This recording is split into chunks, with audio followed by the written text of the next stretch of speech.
Hello students, good morning, welcome. इसके पहले तासिका में हमने मन इस पूरक पठन का स्वाध्याय पूरा किया था। आज हम पहली इकाई तीसरा पाठ वारे हमदर्द, इसके रचनाकार है घनश्याम अग्रवाल। सबसे पहले हम लेखक का परिचय सुनेंगे। नंबर 2, पाठ के बारे में जानकारी। नंबर 3, लेखक से मिलने आने वाले लोग, किस तरह लोग उन्हें मिलने आते थे, उनके बारे में जानकारी। सबसे पहले व्यक्ति एहसानमंद। नंबर 2, औपचारिकता जताने वाले लोग। नंबर 3, मोहल्ले वाले लोग, गांव से आने वाले रिश्तेदार।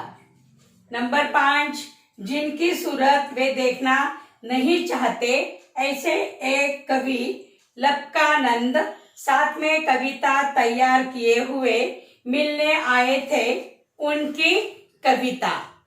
ये सभी मुद्दों के आधार पर हम आज वारे हमदर्द इस पाठ का अभ्यास करेंगे। इस पाठ के बारे में जानकारी हम सुनेंगे, पाठ को समझेंगे। पहली इकाई वारे हमदर्द, रचनाकार घनश्याम अग्रवाल। इनका जन्म 1942 अकोला महाराष्ट्र में हुआ। इनकी रुचि अध्ययन काल से लेखन में विकसित हुई। अपने आसपास की प्रत्येक स्थिति या घटना में हास्य ढूंढकर उसे धारदार व्यंग में ढालना उनके लेखन की विशेषताएं हैं। वे अखिल भारतीय मंचों पर हास्य व्यंग कवि के रूप में भी लोकप्रिय हैं। हंसी घर के आईने, हास्य व्यंग, आजादी की दुम, आई एम सॉरी, हास्य कविता संग्रह, अपने अपने सपने, लघु कथा संग्रह आदि उनकी रचनाएं प्रसिद्ध है। प्रस्तुत पाठ वारे हमदर्द एक हास्य व्यंग निबंध है, जिसमें लेखक घनश्याम अग्रवाल जी ने हमदर्दी जताने वालों पर करार प्रहार किया है, यानी बड़ा व्यंग किया है। हमदर्दी भी कभी कभी किस तरह पीड़ादायी बन जाती है, यह बहुत ही सुंदर तरीके से उन्होंने इस पाठ में दर्शाया है। एक बार सड़क दुर्घटना में लेखक की टांग टूट गई और उन्हें सार्वजनिक अस्पताल में भर्ती कराया गया। हम सबको पता है कि अस्पताल में इलाज के लिए भर्ती हुए मरीजों को देखने जाने मिलने की परंपरा समाज में पुरानी है। अस्पताल में जो भर्ती होते हैं रुग्ण, ऐसे रुग्णों को मिलने की परंपरा समाज में पुरानी है। इससे मरीज यानी रुग्ण को खुशी होती है और कुछ समय के लिए उसका ध्यान लक्ष्य अपने कष्ट से हट जाता है, उन्हें अच्छा भी लगता है, वे प्रसन्न होते हैं। पर उसमें से कुछ मिलने वाले ऐसे होते हैं जो मरीज यानी रुग्ण के लिए परेशानी का कारण ही बन जाते हैं। इस निबंध में जहां एक और समाज में विद्यमान परोपकार की भावना पर प्रकाश डाला गया है, वहीं दूसरी ओर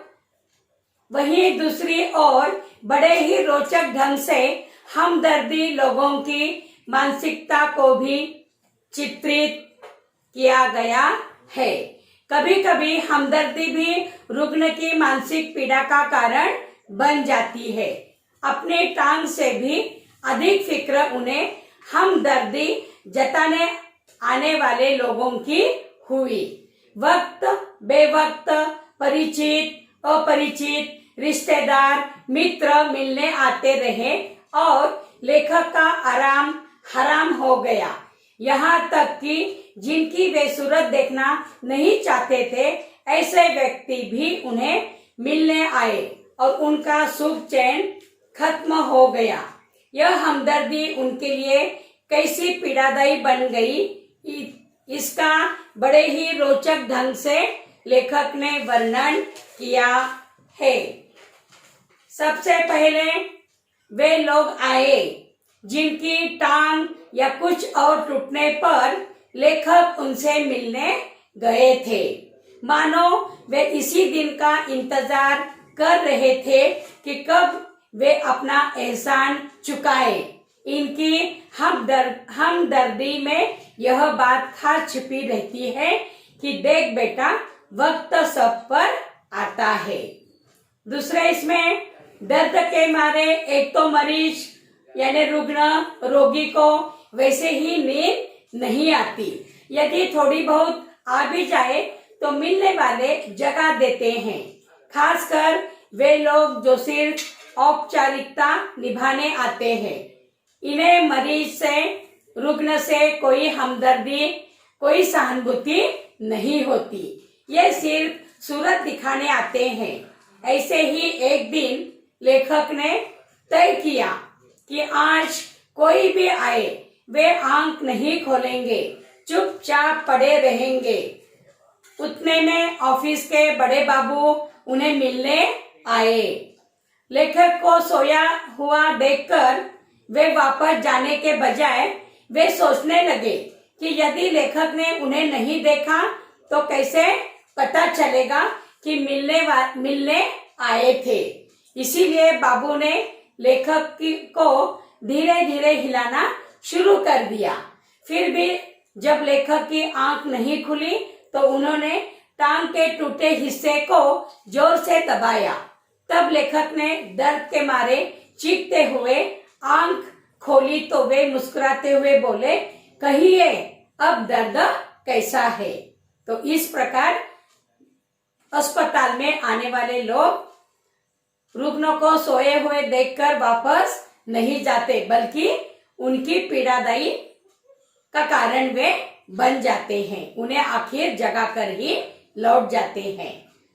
इसके बाद जो आने वाले व्यक्ति रहते हैं वे मोहल्ले वाले, कॉलोनी वाले अपनी फुर्सत से आते हैं। इसका भी अच्छा उदाहरण लेखक ने यहाँ पर दिया है। मोहल्ले वाले अपनी फुर्सत से आते हैं। उस दिन सोनाबाई अपने 4 बच्चों के साथ आई। तब लेखक को लगा कि आज कोई दुर्घटना ही होगी।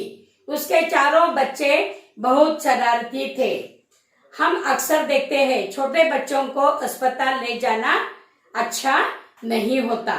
सिर्फ बड़े ही रुग्णों को मिलने के लिए कुछ फूल, गुलदस्ता लेकर जाते हैं ताकि उन फूलों की तरह वे जल्दी से अच्छे हो जाए, उन्हें उसे देखकर प्रसन्न लगे। लेकिन ये मोहल्ले वाली सोनाबाई अपने 4 बच्चों के साथ अस्पताल लेखक से मिलने गई तो लेखक को लगा आज कोई दुर्घटना ही होगी, क्योंकि उसके चारों बच्चे बहुत शरारती थे। वे चारों बच्चे वही खेलने लगे। एक कुर्सी पर चढ़ा तो दूसरा मेज पर।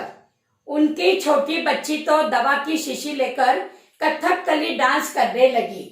रप रप की आवाज से लेखक का ध्यान बटाया और उन्होंने देखा कि एक बच्चा उनकी टांग के साथ लटक रही रेती की थैली पर बॉक्सिंग की प्रैक्टिस ही कर रहा है। इतने में उस बच्ची ने डांस करते करते दवा की शीशी नीचे पटक दी। दवा की जो बोतल थी वो नीचे उसने जमीन पर जोर से पटक दी।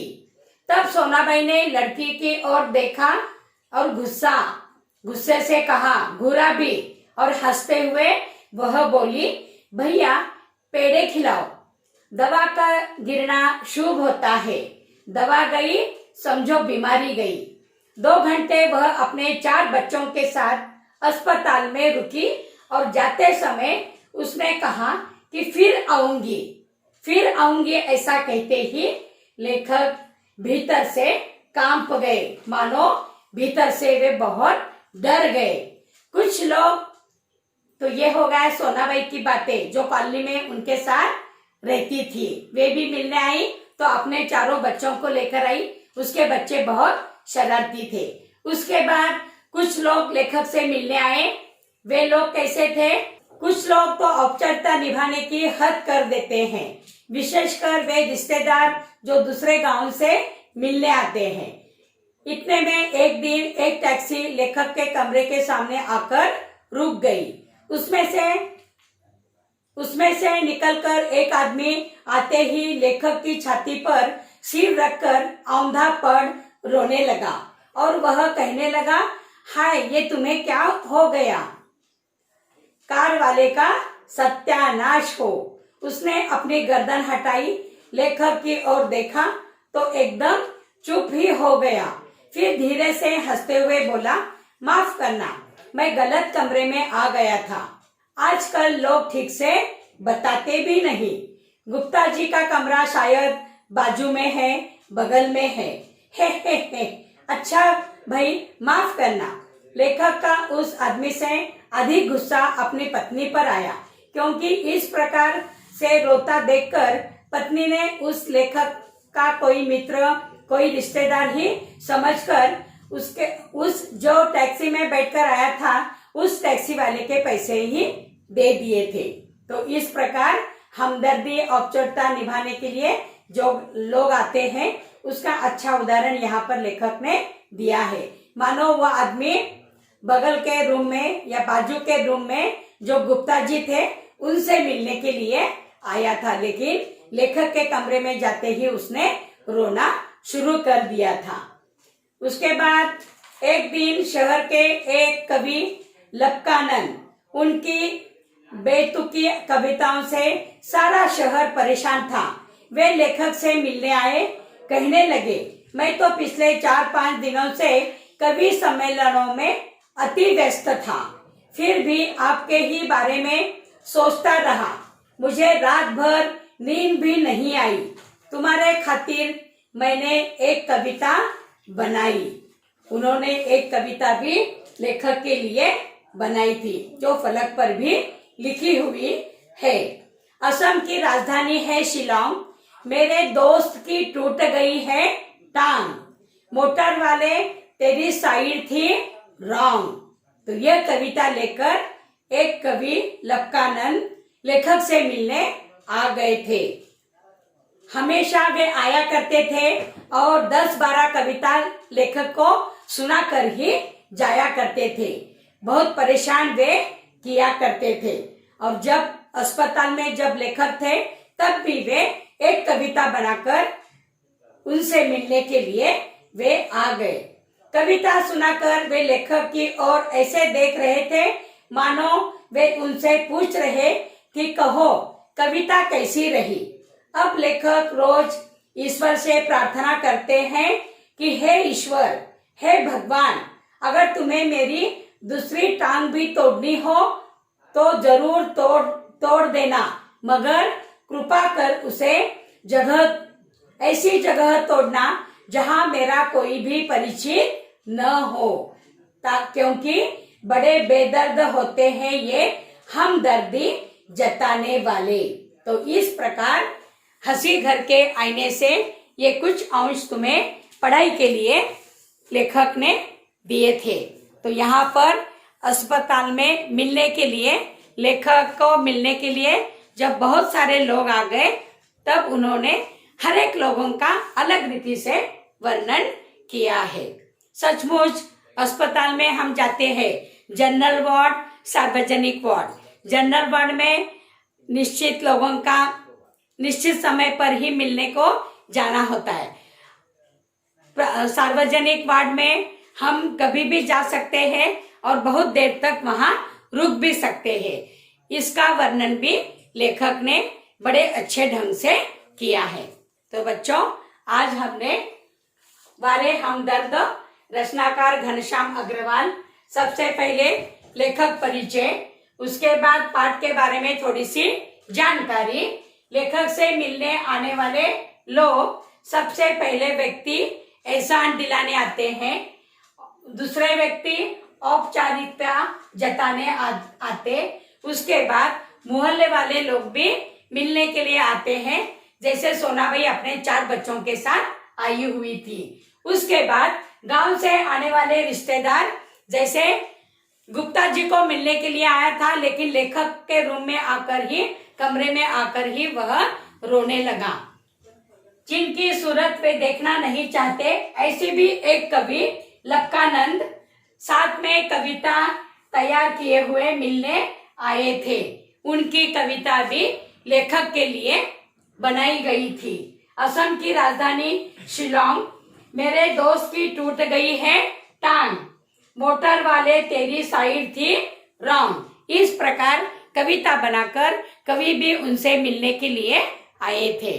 तो यहाँ पर आज हमने अस्पताल में रोगी को मिलने के लिए हम जरूर जाते हैं, लेकिन किस तरह हमें जाना चाहिए यह लेखक ने विडंब के साथ, हास्य व्यंग के साथ बतलाया है। समझ में आ गया सभी को? धन्यवाद।